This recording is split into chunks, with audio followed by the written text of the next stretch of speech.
Hello friends, तो चलिए हम लोग गिट के कोर्स को आगे बढ़ाते हैं यार। और अभी तक अगर आपने सारे वीडियोस को नहीं देखे तो आके प्लीज़ देख लो।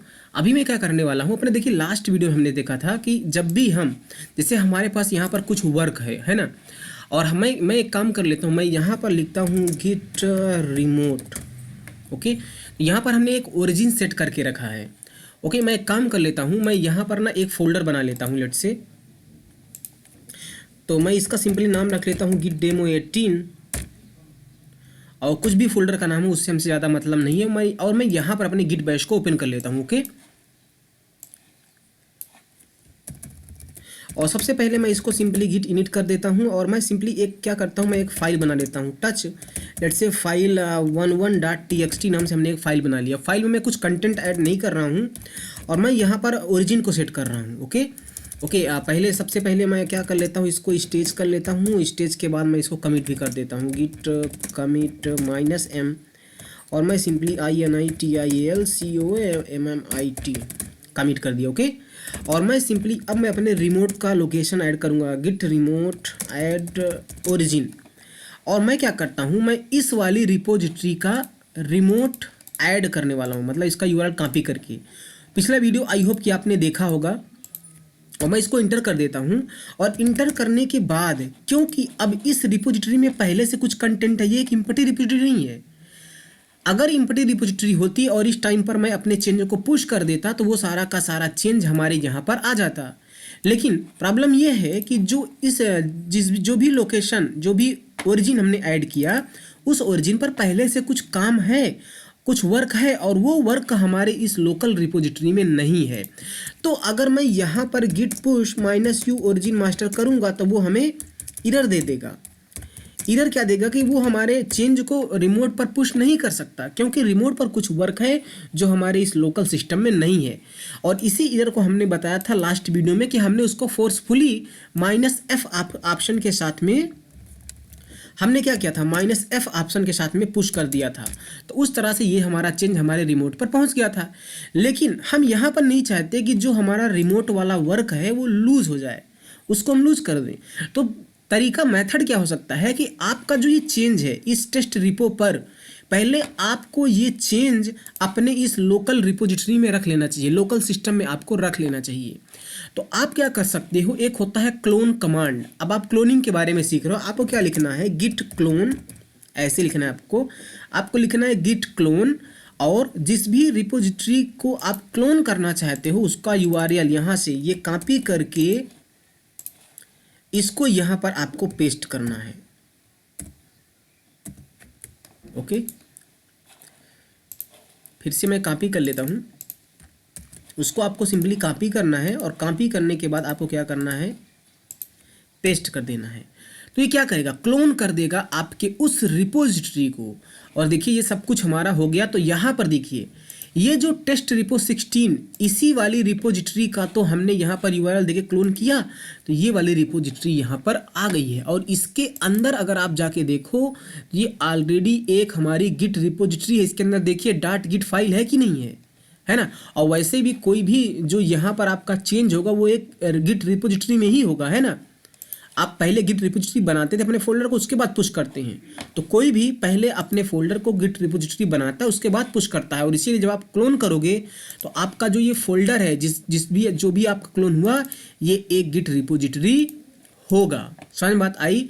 तो आपको क्या करना है कि अगर आप इस रिपोजिटरी में कुछ भी करना चाहते हो तो आप इसके अंदर आओ और यहाँ पर अपने गिट बैश को ओपन करो। ध्यान रखना हमारे पास 2 गिट बैश ओपन है, एक हमारे कौन से वाले, एक हमारे इस फोल्डर के अंदर है ना। और यहाँ पर अगर आप गिट रिमोट लिखो तो पहले से एक ओरिजिन सेट है ना। जो बाहर वाला है यहाँ पर, इसमें भी वही वाला हमने रिमोट सेट किया था जो इस रिपोजिटरी का है।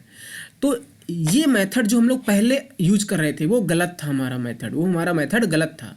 तो हमें एक्चुअली में क्या करना चाहिए कि हमें ये गिट रिपोजिटरी यहाँ पर बाहर नहीं बनानी चाहिए। तो मैं इसको डिलीट कर देता हूँ, है ना, और इस फाइल को भी मैं डिलीट कर देता हूँ। और क्लोन करने के बाद क्या करना चाहिए, मैं यहाँ पर देखिए, यहाँ पर मैं गिट डेमो 18 के अंदर हूँ, मैं इसको कट कर देता हूँ और इसमें आता हूँ, इसको भी मैं कट कर देता हूँ। और क्लोन करने के बाद इसके अंदर आप आओ, इसके अंदर आने के बाद अपना गिट बैश यहाँ पर ओपन करो। और गिट बैश अपना यहाँ पर ओपन करने के बाद आप यहाँ पर काम करो। तो यहाँ पर आप पहले लिखिए गिट स्टेटस कमांड चलिए, तो सब कुछ अप टू डेट होगा, देखिए है ना, एक तरह से गिट रिपोर्ट। और यहाँ पर अब आप क्या करिए, अपना काम करिए। तो मैं बनाता हूँ टच फाइल 11.txt, वही फाइल जो अभी हमने पहले बनाई थी, और इस फाइल को ओपन करिए। यहाँ पर कुछ कंटेंट ऐड कर दिए, जो भी आपका मन हो अपना काम करिए।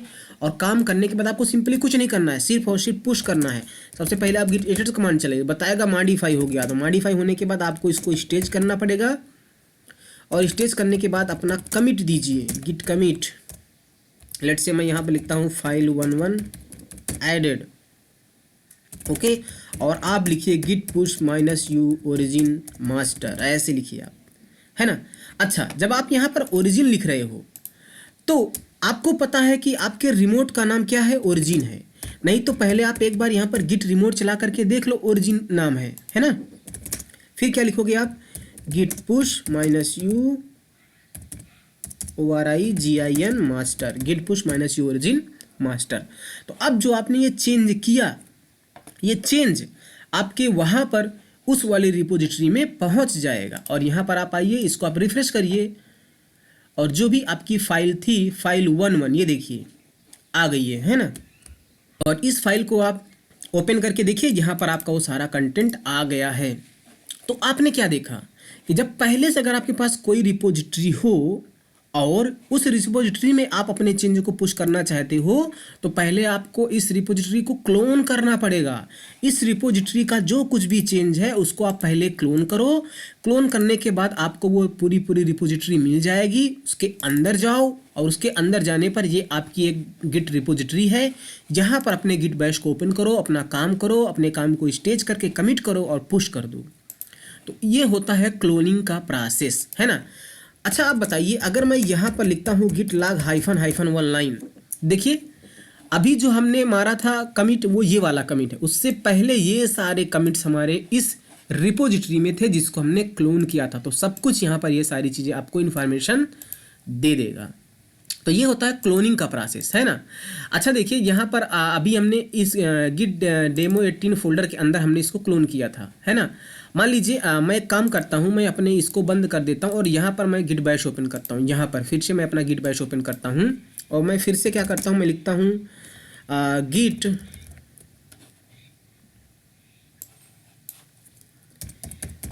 गिट क्लोन, और मैं अपनी इसी वाले रिपोजिटरी को फिर से मैं क्लोन कर रहा हूँ, ओके।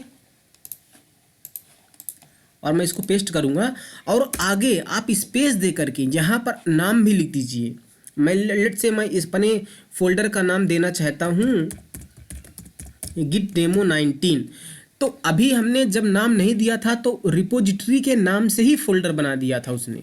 तो यहाँ पर आप अपना नाम भी दे सकते हो इस तरह से। तो गिट डेमो 19 नाम से फोल्डर बनाएगा, ये देखिए गिट डेमो 19 नाम से फोल्डर बनाएगा और इस फोल्डर के अंदर क्लोन करेगा। फिर आप इसके अंदर आइए, देखिए वो सारा का सारा चेंज आपके पास है।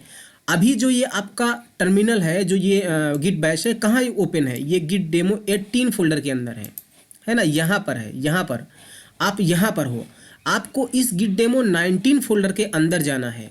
तो आप क्या करोगे, चेंज डायरेक्टरी का यूज करोगे, है ना। गिट डेमो 19 फोल्डर के अंदर आप चले गए। अब यहाँ पर आ गए आप, देखिए अभी पहले आप कहाँ पर थे, अभी आप गिट डेमो 18 फोल्डर के अंदर थे, यहाँ पर थे। अगर आप यहाँ पर गिट स्टेटस लिखोगे तो बताएगा कि ये गिट रिपोजिटरी नहीं है। देखिए कह रहा है नॉट अ गिट रिपोजिटरी। आपने जो क्लोन करके फोल्डर बनाया गिट डेमो 19, ये एक गिट रिपोजिटरी है। तो आपको इसके अंदर जाना है।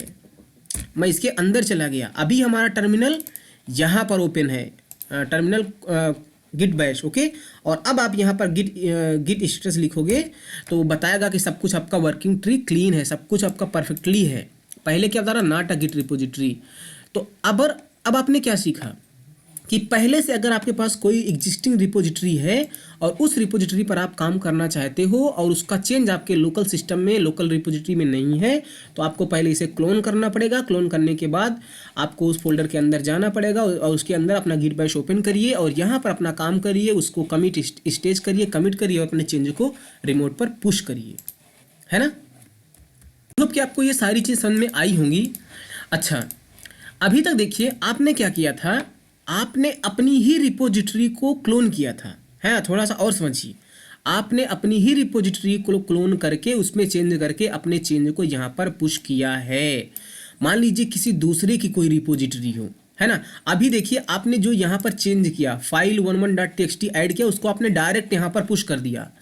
आपने पुश इसीलिए किया क्योंकि आपके पास इस रिपोजिटरी का पूरा एक्सेस है, आप अलाउड हो इस रिपोजिटरी में अपने चेंज को पुश करने के लिए। समझ में बात आ रही है। मान लो हम किसी ऐसी रिपोजिटरी को क्लोन करें जो हमारी रिपोजिटरी हो ही ना, है ना। जैसे मैं लिखता हूँ गिटहब कुछ भी, मैं यहाँ पर देखिए पांडास आ रहा है, मैं पांडास पे क्लिक कर देता हूँ। आप, हमारा थोड़ा नेट स्लो है, इसको आप ओपन करिए, जो कुछ भी है यहाँ पर ओपन करिए आप। अब ये बहुत ही बड़ी रिपोजिटरी हो गई है, इसको क्लोन करने में टाइम लगेगा। आप इसको किस तरह से क्लोन करोगे? सिंपल, आप लिखोगे गिट क्लोन। कमांड कौन सा है क्लोन करने का? Git clone. ये गिट क्लोन लिखोगे आप और ये यूआरएल दोगे। यूआरएल कौन सा है? ये वाला यूआरएल। यहाँ पर कोड में आओ और इसको कॉपी करके यहाँ पर पेस्ट करो, और अगर फोल्डर का नाम देना है तो नाम दे दो, नहीं तो ऐसे ही इंटर कर दो। ये क्या करेगा? इस पूरी रिपोजिटरी को क्लोन कर देगा, है ना। आपने इस रिपोजिटरी को क्लोन तो कर लिया, अब फिर क्या करोगे? ये रिपोजिटरी आपकी यहाँ पर लोकल सिस्टम में आ जाएगी, आप उस पर चेंज करोगे। चेंज करने के बाद क्या आप अलाउड हो कि आप दूसरे की रिपोजिटरी में पुश कर दो? नहीं, आप ऐसा नहीं कर सकते, आप ऐसा नहीं कर सकते हो। और वैसे भी डायरेक्ट आपको किसी दूसरे की रिपोजिटरी को क्लोन करना ही नहीं चाहिए। हमने क्या बोला कि किसी दूसरे की रिपोजिटरी को, जैसे यहाँ पर एक पांडास रिपोजिटरी है जो पांडास -dev यूजर से बिलोंग करती है, आप इसकी रिपोजिटरी को डायरेक्ट क्लोन ना करो, क्योंकि आप अगर क्लोन इसकी रिपोजिटरी को कर रहे हो, उसमें आप कुछ चेंज करोगे अपने लोकल रिपोजिटरी में, तो आप यहाँ पर पुश तो कर ही नहीं पाओगे, है ना। तो सबसे पहले आपको इस रिपोजिटरी को क्या करना चाहिए? यहाँ पर देखिए ऑप्शन आपको कुछ दिख रहा है, इसको पढ़िए, क्या लिखा है? फॉर्क। तो आपको फॉर्क करना पड़ेगा, है ना। जब आप यहाँ पर ये फॉर्क करोगे, इस पूरी रिपोजिटरी की एक कॉपी आपके यहाँ पर आपके प्रोफाइल में ऐड हो जाएगी। जब आप उस रिपोजिटरी को फॉर्क करते, जैसे आपने यहाँ पर कई सारी रिपोजिटरीज बनाई हैं, तो वो सारी रिपोजिटरी यहाँ पर दिख रही है, तो जिस भी रिपोजिटरी को आप फॉर्क करते हैं वो रिपोजिटरी यहाँ पर आ जाती है, वो रिपोजिटरी आपके प्रोफाइल के लिए अवेलेबल हो जाती है।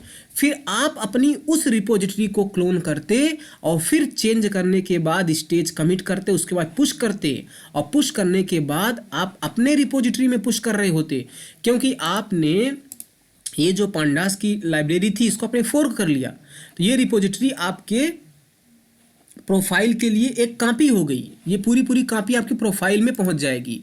तो ये एक सिमिलर हो जाएगी जैसे आपके पास ये सारी अदर रिपोजिटरीज हैं, तो फिर आप अपनी उस वाली रिपोजिटरी को कॉपी क्लोन करते, उसमें चेंज करके पुश पुल करते रहते, है ना।